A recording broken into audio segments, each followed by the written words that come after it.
그런데 왜 가요? 언제 도착해요? 질문이 아이들이 참 그치지 않습니다. 사실 아이를 키우면서 질문할 때가 좋을 때죠. 더 이상 부모에게 질문하지 않을 때가 되면 좀 이제 그런 시대가 오죠. 저는 이제 꽤 오래 걸렸습니다만 우리 아이가 저에게 한 질문 가운데 가장 많이 했던 질문 기억나는 것은 그것입니다. 그때는 학교에 있을 때니까 어릴 때 가끔 아이를 데리고 여행을 가면 차를 태우고 이렇게 가면 조금만 가면 하는 질문이 언제 도착해요? 언제 도착해요? 또 설명해 주면 또 언제 도착해요? 그것밖에 생각이 안 나요. 여러분 그런데 참 아이들을 잘 건강하게 양육하는 방법 중에 하나는 그 아이들이 던지는 질문에 지혜롭게 또 신앙의 부모라면 신앙의 가치관을 가지고 잘 답을 해주는 것이 좋은 방법 중에 하나죠. 그런데 참 쉽지 않죠. 때로는 너무 많은 질문에 귀찮아서 어떨 때는 야 몰라 뭐 이렇게 하면 그 다음 또 합니다. 왜 몰라요? 뭐 이렇게 여러분 사실 아이들뿐만 아니라 우리 모두는 한평생 살면서 어쩌면 스스로에게 또는 다른 사람에게 심지어 하나님에게 우리가 질문하며 살 때가 참 많죠. 또 여러 가지 생각 때문에 직접 입으로 표현하지 않지만 이 마음 속에서 품고 있는 질문들도 많이 있습니다. 내가 왜 사는가라는 인생의 근본적인 질문부터 시작해서 오늘 점심은 뭘 먹을까라는 사소한 질문까지 어떻게 보면 우리의 삶은 우리 속에 일어나는 질문과 거기에 대한 답변을 찾는 삶의 연속된 과정이라고 해도 과언이 아닐 것입니다. 그런데 어떤 질문은 그냥 넘어가도 되고 별로 중요하지 않지만 어떤 질문이 정말 우리의 삶을 바꾸어 놓을 때가 참 많죠. 저는 오늘 우리가 읽은 사도행전 말씀 가운데서 이 땅을 살아가는 인생이 던지는 수많은 질문 가운데 참 복된 질문 한 가지를 발견할 수 있다고 생각합니다. 그것은 이것입니다. 그들이 하나님의 말씀을 들었습니다. 말씀을 들으면서 마음에 찔림을 받았어요. 그 말씀과 비교해 볼 때 자기의 삶에 여러 가지 문제가 있음을 깨닫죠. 그래서 그들이 그 다음 질문을 합니다. 우리가 어찌할까? 여러분 이 짧은 질문이지만 이 질문의 결과 그들에게 놀라운 하나님의 은혜가 임하고 그들의 인생이 바뀐 것이죠. 그들의 영혼이 바뀐 것입니다. 오늘 말씀을 통해서 베드로의 설교를 들었던 그 사람들이 그 던진 질문과 그 답을 살펴보면서 오늘 이 시대를 살아가는 우리들에게 주시는 주님의 메시지를 함께 나누기를 원합니다. 그들이 우리가 어찌할꼬라고 질문을 던지게 된 이유는 베드로의 설교를 들었기 때문이죠. 오순절날 베드로가 한 설교 때문입니다. 앞부분에 길게 나와 있지만 베드로가 한 설교의 핵심은 그것입니다. 너희가 십자가에 못 박아 죽인 나사렛 예수를 하나님께서 사망의 고통, 죽음의 자리에서 풀어 살리셨다. 다시 부활하게 하셨다. 그래서 그가 주와 그리스도가 되신다. 우리의 진정한 주인이 되시고 우리의 구원자가 되신다. 그 메시지와 함께 누구든지 그의 이름을 부르는 자는 구원을 받으리라. 그 말씀이 베드로 설교의 핵심이었습니다. 이 설교를 들은 청중들의 반응이 37절에 나와 있죠. 그들이 이 말을 듣고 마음에 찔려 베드로와 다른 사도들에게 물어 이르되 형제들아 우리가 어찌할꼬 하거늘. 반응은 두 가지 단계로 정리될 수 있죠. 첫 번째는 무엇가 일어났습니까? 말씀을 들을 때 마음에 찔림을 받았다는 거죠. 그 다음 두 번째는 그래서 우리가 어찌할꼬라고 질문을 던졌다라는 것입니다. 베드로의 설교를 들은 사람들이 마음에 찔림을 받았습니다. 마음에 찔림을 받았다는 것은 마음에 큰 충격을 받았다. 또 마음에 큰 아픔을 경험했다. 양심의 가책을 받았다. 뭐 이런 의미가 되겠죠. 여러분 이 사람들이 어떤 사람인지 아십니까? 지금 예루살렘에 오순절이라는 유대인의 절기를 지키기 위해서 올라온 사람들입니다. 원래 예루살렘에 사는 사람들이 아니고 디아스포라 흩어져 각지에 살던 유대인들인데 유대인의 큰 절기인 오순절을 맞이해서 그 절기를 지키겠다고 예루살렘에 올라왔습니다. 다르게 말하면 나름대로 종교적 열심이 대단한 사람입니다. 여러분 그 먼 길을 걸어서 그 당시 불편한 교통을 뚫고 그 예루살렘에 절기, 하나님을 숨긴다는 절기를 지키기 올라올 정도라면 대단한 열심이 있는 사람이죠. 그리고 스스로 아마 생각했을 것입니다. 내가 최고로 하나님을 잘 숨긴다라고 생각했던 사람일지 모릅니다. 또 그들은 이 예수님의 제자들을 보고 처음에 우습게 여기던 사람들이죠. 갈릴리촌 사람들이 뭘 하겠느냐. 또 제자들이 성령에 충만해서 하는 여러 가지 모습을 보고 그들이 이해할 수가 없으니까 세술에 취했다라고 비꼬고 조롱했던 자들입니다. 그런데 베드로를 통해서 하나님 말씀이 선포되어질 때 그 말씀이 자기들에게 하는 말씀으로 들려지면서 마음이 찔려지게 된 것이죠. 그럼 이것은 베드로가 뛰어나서가 아니죠. 베드로가 전하는 말씀과 함께 하나님의 영인 성령께서 역사하셔서 그 말씀을 통해서 자신을 보게 하고 자신의 죄를 보게 하고 자기의 잘못된 모습들을 보게 된 것이죠. 그러면서 특별히 이들은 양심의 가책을 받으면서 뭘 생각합니까? 우리가 하나님의 아들 예수 그리스도, 우리의 인간을 구원자로 오신 그분을 십자가에 못 박은 자가 우리들이구나. 그렇게 깨닫기 시작한 것이죠.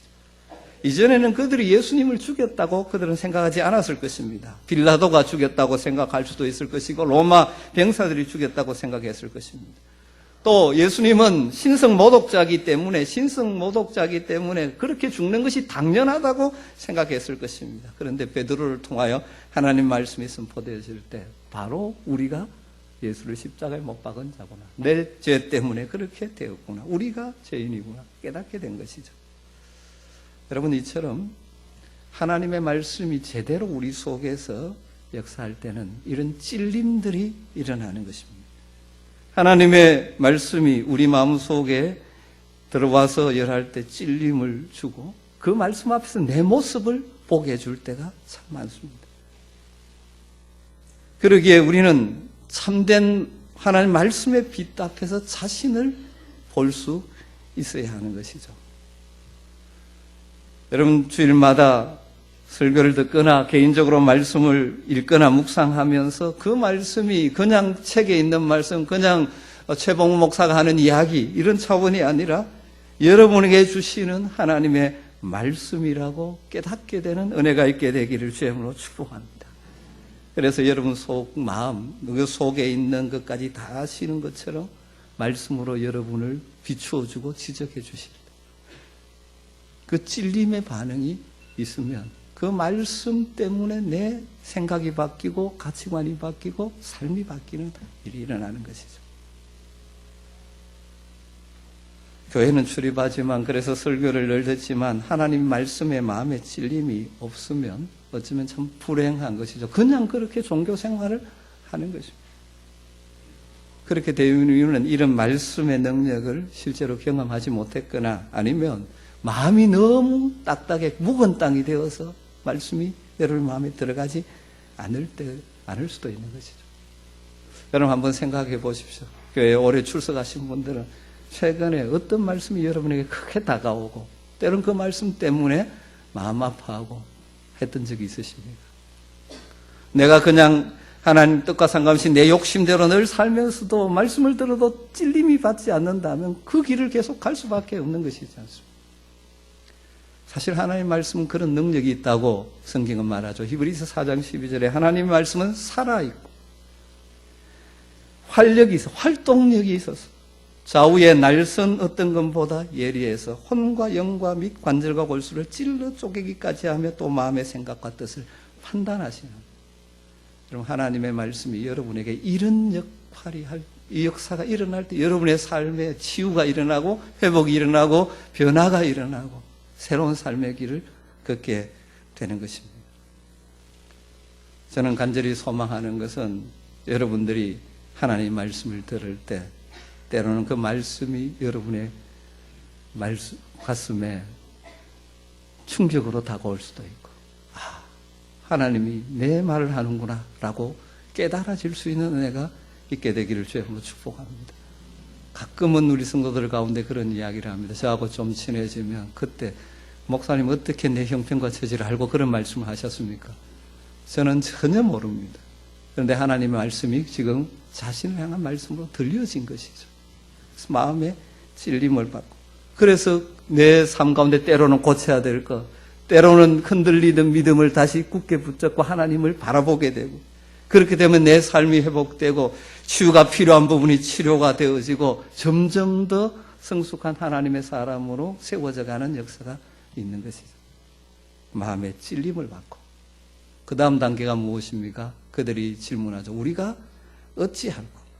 베드로의 설교를 듣고 마음의 찔림을 받았던 사람들의 뒤이은 반응은 바로 형제들아 우리가 어찌할꼬? 이 질문이 그들의 인생을 바꾸어 놓았습니다. 그들이 살아계신 하나님을 섬기고 예수를 주와 그리스도로 영접하면서 그의 인생이 바뀌는 복된 질문이 된 것이죠. 여러분, 우리가 때로 마음의 찔림을 받는 것, 나의 모습을 발견하고 이 모습에서 벗어나야 되겠다고 생각하는 것 참 중요하죠. 그러나 찔림으로 끝나면 소용이 없습니다. 종종 그런 사람이 있죠. 처음에 말씀에 찔림을 받아 아파하고 내가 어떻게 할까 생각도 하다가 어쩔 수 없지 그러기도 하고 여러 가지 형편으로 그 말씀을 무시해버리면 그 일이 계속 반복되면 우리의 양심이 진리에 무감각한 병든 양심으로 전락하고 마는 것이죠. 여러분, 그런 불행한 일이 우리 가운데는 없어야 할 것입니다. 여러분, 우리가 때로 하나님 말씀을 들으면서 또 이런저런 삶 가운데서 그러면 내가 어떻게 해야 됩니까? 라는 질문이 우리 속에 있어야 합니다. 혹시라도 오늘 예배에 참석하셨지만 인생을 살아가면서 내 스스로가 잘 산다고 착각하기 때문에 나의 자신의 실상을 제대로 보지 못하고 하나님 앞에서 그러면 제가 어떻게 해야 됩니까? 라는 질문을 한 번도 해보지 못한 분이 있다면 이 시간 성령께서 여러분의 모습을 보게 하시면서 이 질문을 할 수 있게 되기를 간절히 소망합니다. 여러분, 여기 앉아있는 대부분 처음 예수님을 믿었을 때 이 질문을 다 했죠. 그러나 뿐만 아니라 날마다 말씀 앞에서 지적을 받고 말씀 앞에 쓸 때 이 질문을 던져야 되는 것입니다. 그 말씀을 보고 내 모습을 볼 때 거기에 맞지 않을 때 그럼 내가 어떻게 해야 됩니까? 어떤 목사님이 설교를 듣는 사람들을 재밌는 표현으로 나누어 놓은 것을 본 적이 있습니다. 좀 부정적인 사람들, 가자미형이 있다고 합니다. 가자미는 눈이 옆으로 돌아가 있는 그렇지 않습니까? 그러니까 설교를 들으면서 자꾸 눈이 옆으로 돌아가는 사람, 가자미형이랍니다. 말씀을 내게 주는 말씀으로 안 받고 자꾸 다른 사람에게 적용하는 것이죠. 그래서 눈이 늘 옆으로 돌아갑니다. 오늘 이 말씀 우린 내 남편이 꼭 들어야 되는데 오늘 왔나? 마누라가 들어야 되는데, 김 집사가 들어야 되는데 오늘 출석했나? 혹시 졸고 있지는 않나? 이러고 눈을 자꾸 옆으로 돌리는 것이죠. 이러면 이 말씀으로 인한 변화가 없는 것입니다. 또 더 심한 사람들이 있습니다. 불독형이 있습니다. 반항형이죠. 이 불독 만나면 마주치면 그러죠. 설교를 듣는데 자기 마음에 찔립니다. 그러면 어찌할꼬 하고 돌아서야 되는데 오늘 목사님 나를 치는구나 이렇게 반응. 그러면 이게 전혀 변화가 없는 것이죠. 여러분, 하나님 말씀을 받을 때 불독형은 절대 되지 마셔야 되고요. 가자미형도 안 돼야 합니다. 여러분, 인간의 소리로 듣는 것이 아니라 하나님의 음성으로 들려지는 은혜가 있게 되기를 주님으로 축복합니다. 특별히 말씀이 때로는 찔리거나 내 삶의 모습을 드러낼 때 그때 때로는 아프죠. 그때 이렇게 고백해야 되죠. 하나님 아버지, 내 모습을 더 아름답게 바꾸기를 원하시는군요. 내 인격을 수술하고 계시는군요. 제 마음을 엽니다. 이 말씀 앞에 내가 어떻게 해야 되겠습니까? 베드로의 설교를 듣고 마음의 찔림을 받아 형제들아 우리가 어찌할꼬 묻는 사람들에게 베드로가 이렇게 대답을 하죠. 38절에 그 대답이 나옵니다. 베드로가 이르되 너희가 회개하여 각각 예수 그리스도의 이름으로 세례를 받고 죄사함을 받으라. 그리하면 성령의 선물을 받으리니. 이 베드로의 대답에는 두 가지 요구사항과 한 가지 약속이 들어가 있죠. 요구사항은 무엇입니까? 회개해라. 그 다음 세례를 받으라. 그리고 약속은 무엇이죠? 성령을 선물로 받을 것이다. 여러분, 회개하라 그런 것이죠. 찔림을 받았을 때 그 말씀에 비추어 자신의 삶을 돌이키는 것입니다. 그러니까 찔림을 받았으면 돌아서야 되는 것이죠. 가던 길에서 유턴하라는 것입니다. 그리고 예수 그리스도의 이름으로 세례를 받고 죄 사함을 받아라. 원문을 정확하게 옮기면 죄 사함을 받기 위해서 예수 그리스도의 이름으로 세례를 받아라. 예수 그리스도의 이름으로 회개하고 예수 그리스도의 이름으로 세례를 받음으로 죄 사함을 얻으라. 회개와 세례, 이 두 가지는 결코 분리될 수 있는 것이 아니죠. 서로 연결되는 같은 내용의 다른 측면입니다. 회개를 통해서 내적인 변화를 받아야 되는 것이고, 세례라는 외적인 표현을 통해서 그 변화를 고백하고 드러내는 것이죠. 말씀을 듣고 마음에 찔림이 있으면 어떻게 해야 된다고 말합니까? 회개하라는 것입니다. 그 말씀에 비추어 잘못된 자신의 삶의 모습을 다 하나님 앞에 내려놓고 새로운 길로 돌아서라는 것입니다. 그 말씀에 비추어 보면 내 마음에 있는 추하고 악한 모습들, 그것들을 다 비워내라는 것입니다. 여러분, 비워내야만 채울 수가 있어요. 추한 것들, 이것들을 그대로 두고는 새로운 것이 들어가지 않죠. 회개는 세례로 나가야 하는 것입니다. 그 비운 마음에 새로운 것으로 채우는 것이죠. 회개를 통해서 우리의 욕심들, 우리의 죄악들을 비워낼 때 거룩하신 주님의 영인 성령이 우리를 채워주실 것입니다. 또 예수 그리스도의 이름으로 세례를 받으라 말합니다. 세례, 여러분 뭔지 알죠? 1차적으로 예수 그리스도의 이름, 예수님이 나의 구주임을 고백할 때 세례를 받게 되는 거죠. 내가 회개하고 돌아서서 이제 주님을 따르며 산다는 것을 고백하는 외형적인 의식이지 않습니까? 그런데 세례는 단순한 그런 외형적인 의식을 뛰어넘는 것이죠. 세례의 본질은 그리스도, 우리의 구원자 되신 주님과 연합입니다. 그리스도의 죽으심과 함께 연합해서 죄의 종으로 살아가던 자기중심적인 내 욕망을 따라 살던 옛사람이 죽고, 그리스도의 부활과 연합해서 이제는 주님과 함께하는 새로운 삶을 출발합니다 하는 것이 세례이지 않습니까? 그러므로 베드로가 회개하여 예수 그리스도의 이름으로 세례를 받고 제사함을 얻으라 한 것은 지금까지 걸어가던 죄의 길, 그 길을 떠나서 구원자이신 그리스도와 연합하여 그분과 함께 새로운 길을 걸어라 하는 것이죠. 죄로 인하여 사망으로 가는 그 길에서 돌아서서 생명이신 그리스도와 연합하는 삶을 살라는 것이죠. 다르게 표현하면 내가 주인된 내 욕심대로 살던 잘못된 삶에서 진정한 주인이신 주님을 마음의 중심에 모시고 그분과 연합하여 걸어가는 생명의 길을 걸어라는 것입니다. 사실 오늘 본문에서 이들에게 요구하는 회개의 구체적인 내용이 바로 그것이죠. 베드로의 설교의 핵심이 뭐라고 말씀해 드렸습니까? 예수님이 주와 그리스도시다. 너희가 바로 그 예수를 십자가에 못 박았다. 그러므로 여기에서 회개하라는 말은 예수님이 주님 되심과 구원자 되심을 인정하지 않았던 근본적인 죄에 대한 회개를 촉구하는 것이죠. 이걸 다르게 표현하면 내가 주인 되어 살았던 삶, 진짜 주인이신, 우리의 창조자의 주인이신, 그리고 우리의 구원자이신 주님을 내 마음에 모시지 않고 내가 주인 돼서 내 의지대로, 내 욕망대로, 내 생각대로 떠나가서 내 스스로의 힘으로 자신을 구원할 수 있다라고, 스스로의 힘으로 행복한 삶을 살 수 있다고 착각하며 살아온 삶에서 돌아서라는 것이죠.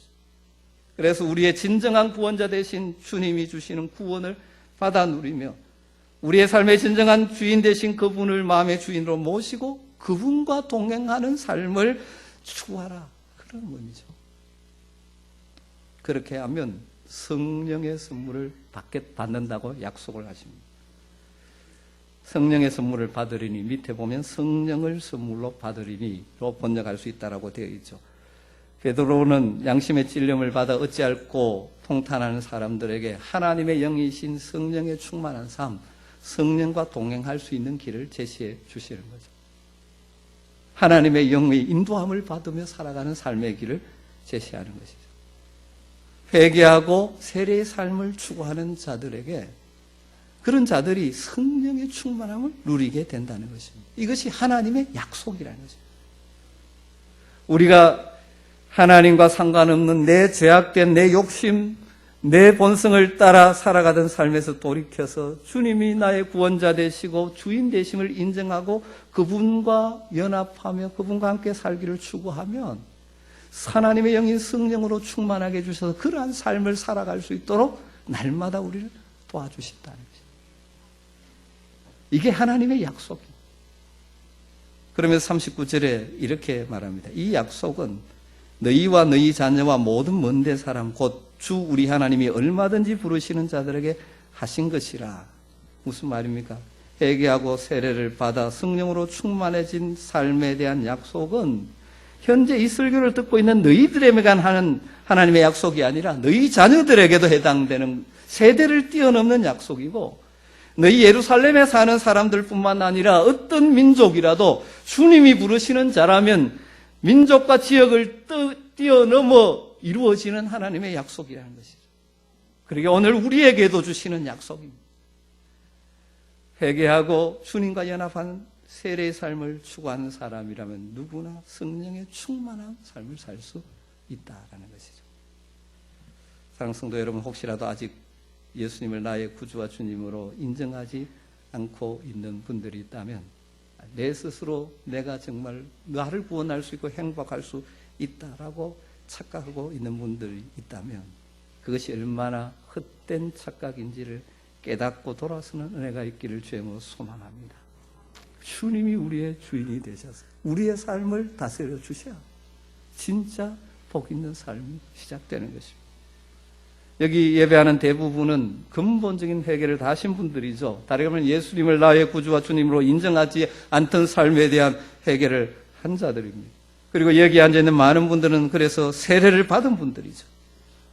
주님의 죽음과 함께 나의 욕망, 옛사람, 육신의 소욕을 따르던 사람이 죽었고 주님의 부활과 함께 내가 새로운 삶을 살게 되었다. 그런 삶을 살겠다고 고백한 자들입니다.